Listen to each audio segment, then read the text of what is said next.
1940s have been a decade of breakthroughs and developments in medicine and psychiatry.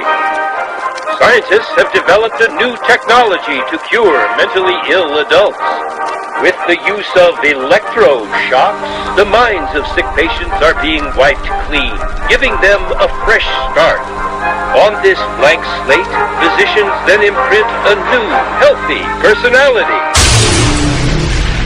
Remaking people, shocking them into obedience.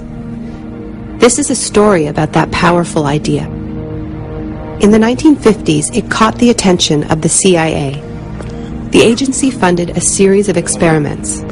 Out of them was produced a secret handbook on how to break down prisoners. The key was using shock to reduce adults to a childlike state.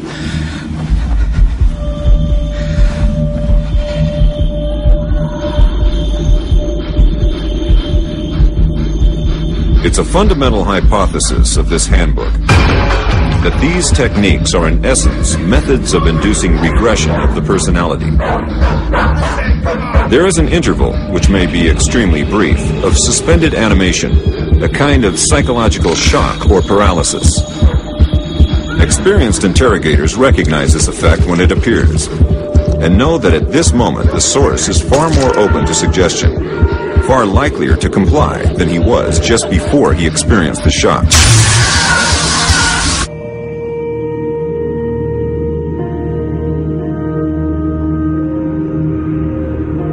But these techniques don't only work on individuals.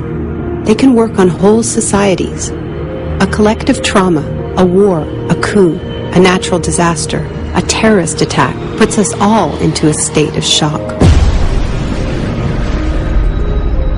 And in the aftermath, like the prisoner in the interrogation chamber, we too become childlike, more inclined to follow leaders who claim to protect us. One person who understood this phenomenon early on was the most famous economist of our era, Milton Friedman.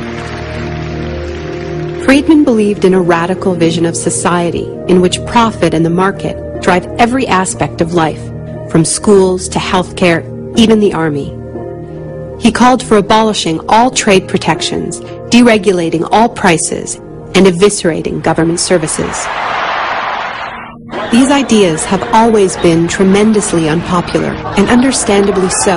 They cause waves of unemployment, send prices soaring, and make life more precarious for millions. Unable to advance their agenda democratically, Friedman and his disciples were drawn to the power of shock. The subject should be rudely awakened and immediately blindfolded and handcuffed. When arrested at this time, most subjects experience intense feelings of shock, insecurity, and psychological stress. The idea is to prevent the subject from relaxing and recovering from shock.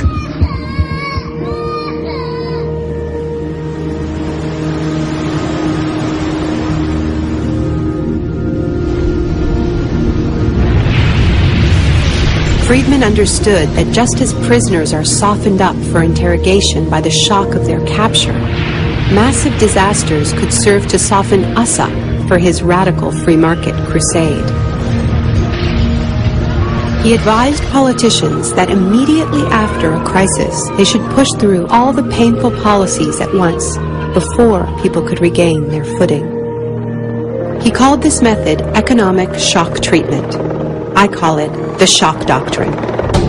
Take a second look at the iconic events of our era, and behind many, you will find its logic at work. This is the secret history of the free market. It wasn't born in freedom and democracy. It was born in shock.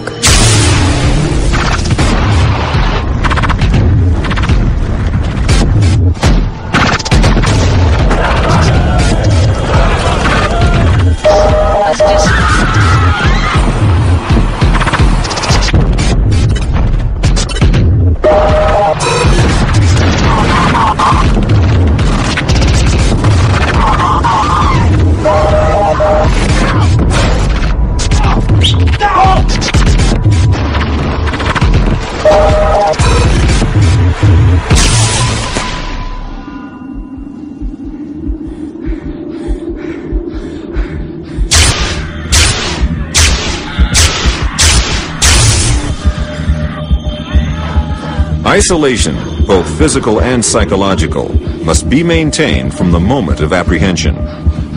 The capacity for resistance is diminished by disorientation. Prisoners should maintain silence at all times. They should never be allowed to speak to each other. There's one other thing I've learned from my study of states of shock. Shock wears off. It is by definition a temporary state. And the best way to stay oriented, to resist shock, is to know what is happening to you and why.